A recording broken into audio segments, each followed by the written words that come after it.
السوبر ماركت ونحطها في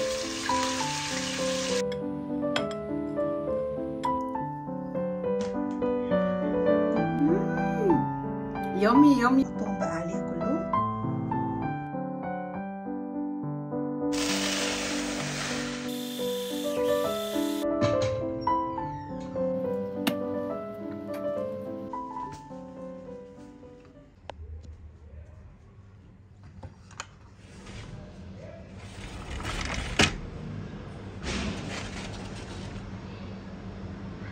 تعالوا يا حلوين نجهز اول حاجه بقى في يومنا كده، وهو الفطار بتاعنا. يعني لازم يكون كده فطار شعبي، فول وطعميه وبطاطس والحاجات اللي انتوا عارفينها دي. فانا خليت محمد يجيب سندوتشات كده سريعه، فهنحط بقى عشان نفطر كده على طول.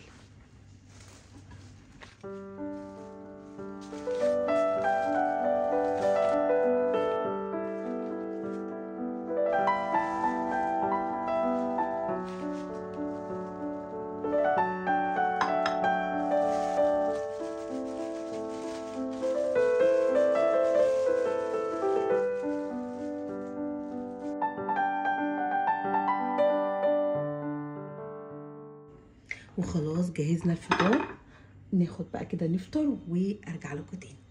تعالوا بقى نرتب كده المطبخ. عايزه المع الرخام الاول زي ما انتم شايفين كده متبهدل خالص. طبعا مكان اي حاجه بتتعمل والرخام الاسود ده بيبان فيه كل حاجه، فمهما المعه بيبان عليه تراب. فبصوا هتلاقوا فيه هنا تراب، فهديله تلميعه كده كويسه. وكمان غسله المفارش اللي بحطها هنا في الصواني وفوط التنظيف وغسله كل حاجه. فهبدا بقى انضف كده وبعد كده ارص الحاجه على نظافه.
تعالوا بقى نرتب الحاجات اللي جبتها ديت من السوبر ماركت ونحطها في المنظمات بتاعتها. انا جبت حاجات البيت بس مش حاجات كتير، يعني متعتبرش خزين للشهر. انا جبت الحاجات اللي كانت ناقصه عندي.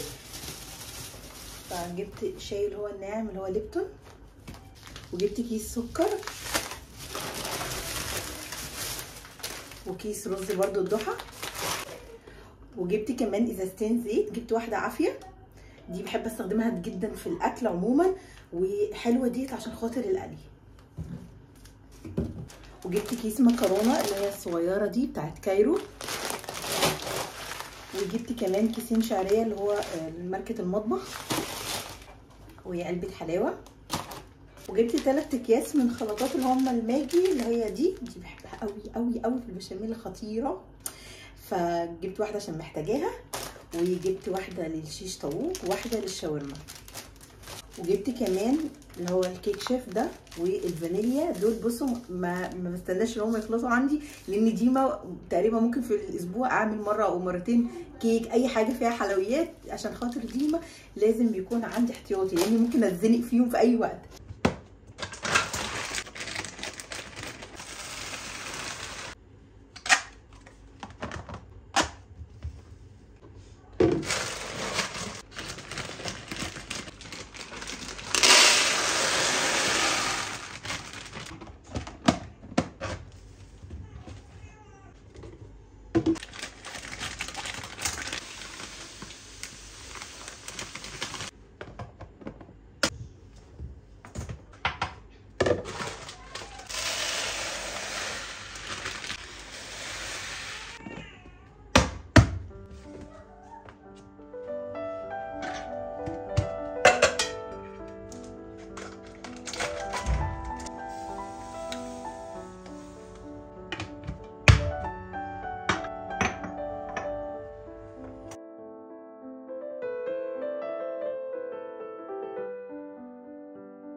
بما اننا بقى في موسم المانجا الفتره دي فنستغلها على قد ما نقدر. فانا بقى عندي مانجا حطيتها كده في الفريزر من امبارح، وكان عندي كنافه بصوا بقالها شويه كده حلوين في الفريزر، وقلت اطلعها واجهزها معاكم واعمل بقى كنافه بالمانجا. انا جهزت كل الحاجات اهي وهوريكم هنعمل ايه ونشتغل مع بعض. اول حاجه هعملها وهي الكنافه، هبدا اجهزها. طبعا الكنافه عندي جايه اللي هي مش متقطعه، فانا هفرمها دلوقتي او هطحنها في الكبه على طول، لان انا عايزاها قطع صغيره خالص.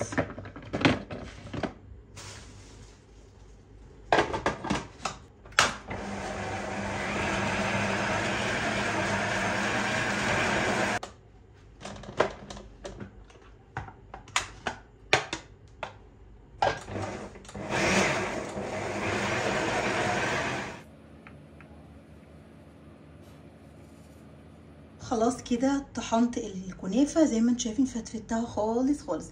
بعد كده عندي حوالي نص كوبايه من السمنه، انا عندي السمنه البلدي دي، دول اخر شويه فهحطهم بقى عليها كلهم.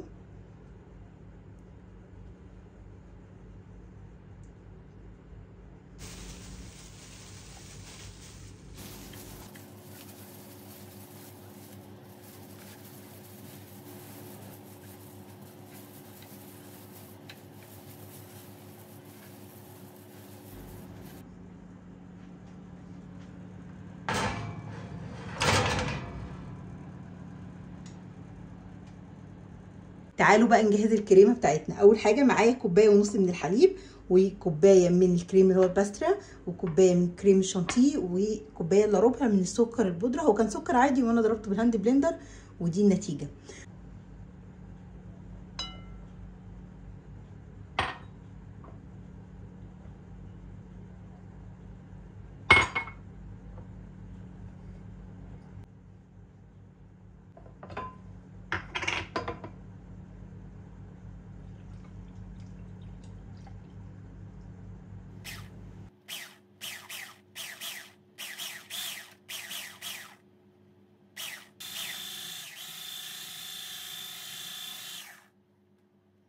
ودي المانجا يا بنات اللي انا هستخدمها، انا كنت حطاها في الفريزر.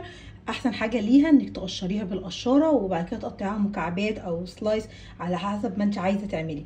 فانا هقشرها على طول وهقطعها مكعبات.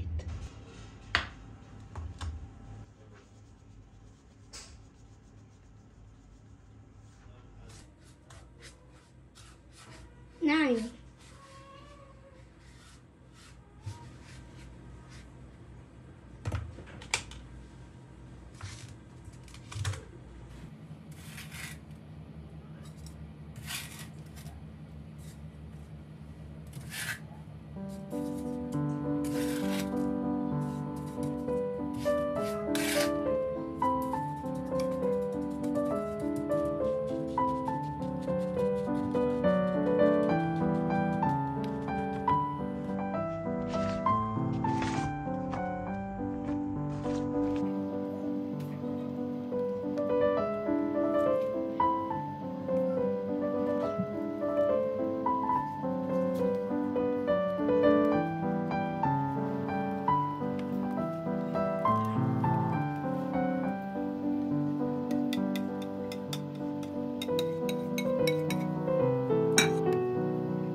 وخلاص يا حلوين، عملنا احلى كنافه مانجا. تقدري تعمليها بكل سهوله في البيت. شايفين الطبقات، شايفين الكريمه، شايفين المانجا، خطيره خطيره، شكلها حلو قوي، وان شاء الله طعمها هيبقى احلى.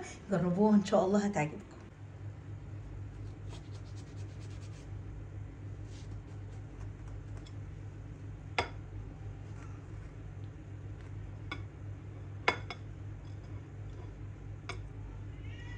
شايفين الحلاوه والطعامه؟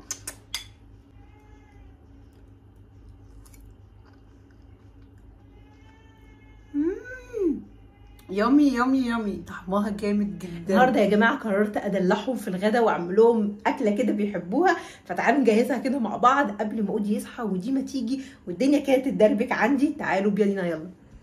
اول حاجه هعملها وهعمل كباب حله. جهزت اللحمه بتاعتي وقطعتها التقطيعه دي عشان ما تاخدش معايا وقت في التسويه، وكمان لما تيجي تتاكل تبقى سهله كده، ما يبقاش قطع كبيره. وحطيت البصل والطماطم وكل التوابل بتاعتي اللي انا هستخدمها حطيتها. طبعا هحتاج الزيت، فحطيت كده كل حاجه جنبي.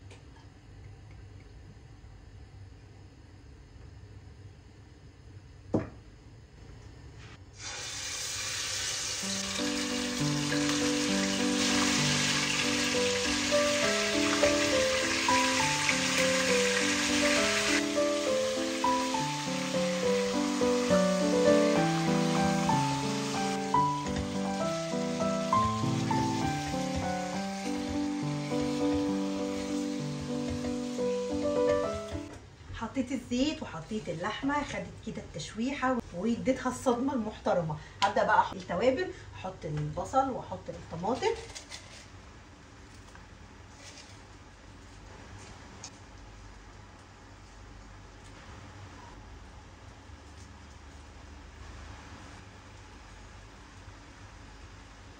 حطيت بقى التوابل بتاعتي، حطيت ورق لورا وحبهان وفلفل اسود وكمان بهارات شوربه اللي هي 7 بهارات. اقلب بقى كده تشويحه حلوه.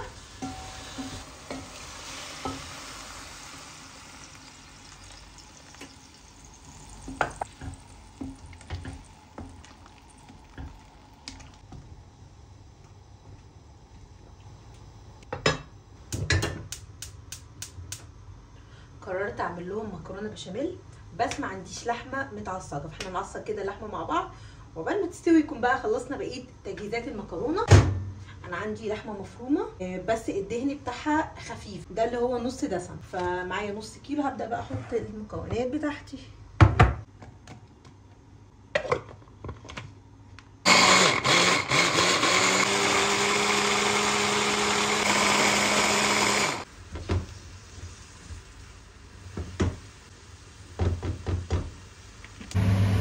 سامعين صوت الشفاط عامل ازاي؟ بصوا شويه اللي قلتهم دول بسيح خلاص. قلت اشغله عشان يسحب الروايح والابخره وكل الحاجات اللي انا واقفه فيها دي دلوقتي، بس انتوا سامعين الصوت؟ انا نفسي مش سامعه صوتي وانا بكلمكم. اعتقد كده سامعين يا جماعه. انا بسيح، شايفين ان انا عامله ازاي؟ يعني الشفاط مش عامل حاجه خالص، ده غير ان هو صدعني. سامعين صوته كان عامل ازاي؟ حاجه بشعه. على قد ما هو بيسحب الروايح والابخره والدخان وكل الحاجات دي وحلو، بس عيب الشفاط البلت ان او اللي هو المسطح اللي فوق البوتاجاز ده صوته مزعج قوي قوي قوي. المشكله ان المروحه بتطير النار بتاعت العيون، فبخاف منها، عشان كده مش دايما بجيبها ادخلها المطبخ. ممكن ادخلها المطبخ لو هقف اشطب حاجه في المطبخ، مش هتكلم معاكم لان برضو المروحه بيكون صوتها عالي. يعني لما انا بتكلم كده معاكم هتبقوا سامعين صوت الدوشه بتاعت المروحه. فربنا يهونها علينا يا رب كده والاكل يخلص على طول. حطيت البصل كده في الزيت وشويه سمنه، او بس ما يصفر كده يعني يدبل، هبدا احط بقى اللحمه بتاعتي. اللحمه بتاعتي نص كيلو، انا هعملها كلها، بس ممكن ما اخدش الكميه كلها وانا شغاله، يعني ممكن اخلي جزء اعمل بيه اي حاجه ثانيه. فهحط كده بقى اللحمه.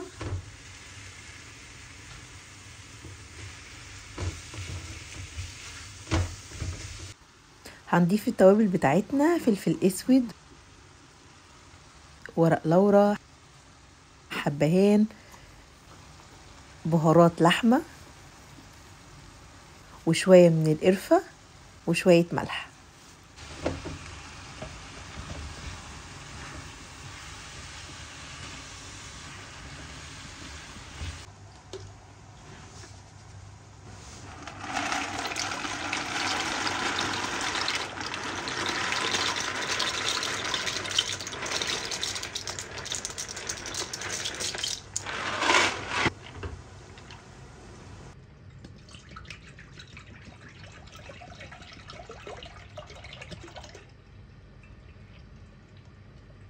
تعالوا نجهز صوص البشاميل. انا حطيت الحليب وبستخدم ماجي اللي هي خلطه البشاميل اللي هي بالجبنه.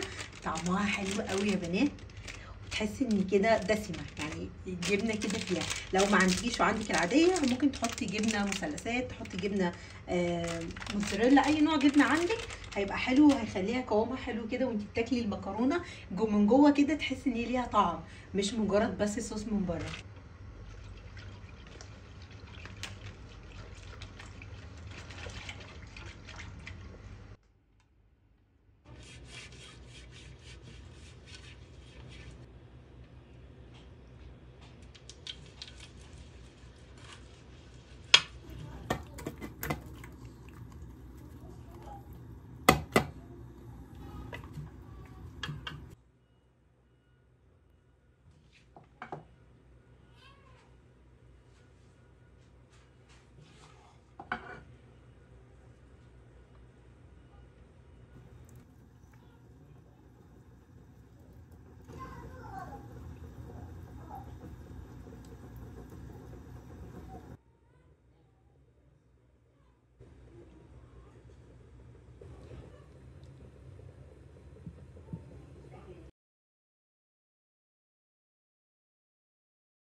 هعمل كمان سمبوسه، دي الماده اللي انا هستخدمها، اول مره اجيبها مجبتهاش قبل كده بصراحه، وهعملها باللحمه المفرومه، وكمان ميكس الجبن دي فيها جبنه موتزاريلا وشيدر ورومي، فنجهز كده نعمل الميكس ده وتبقى جاهزه على القلي على طول. شايفين يا بنات ما شاء الله الشوربه عامله ازاي بتاعت اللحمه، اللحمه ما شاء الله ما خدتش سوا خالص. بصوا بقى انا بعمل ايه، بشوح البصل كده بقطعه جوليان وبحط فيه شويه زيت شويه سمنه. اول بقى كده ما يبداوا يتدبل اقوم حاطه بقى قطع اللحمه دي واحط بقى شويه البهارات بتاعتي. بصوا بتبقى طعمها خطير، بس السمنه كده تسيح هي وزيت، وكمان يكون الطاجن سخن لان الشوربه واللحمه سخنين. يا جماعه النهارده الاكل على الشموع، النور قطع وانا شغاله وبعمل الاكل، كنتش لسه خلصت، فدي النتيجه. كنت عايزه اوريكم بقى الاكل كده في الاخر بعد ما خلص، بس ما اعرفش بقى انتوا شايفين ولا لا. عملت خلاص ادي المكرونه البشاميل، بس والله شكلها باينه. بصوا الحلاوه والطعام، وادي اللحمه عملت بالبصل وحطيت بقى الملح والفلفل وحطيت شويه من جوز الطيب وشويه بهارات لحمه، ودي السمبوسك، وخلصت الغدا الحمد لله الحمد لله. بس هناكل في الضلمه وفي الحر للاسف، يعني للاسف. فبس حبيت كده اوريكم شكل الاكل خطير خطير خطير، مش قادره اقول لكم الريحه عامله ازاي.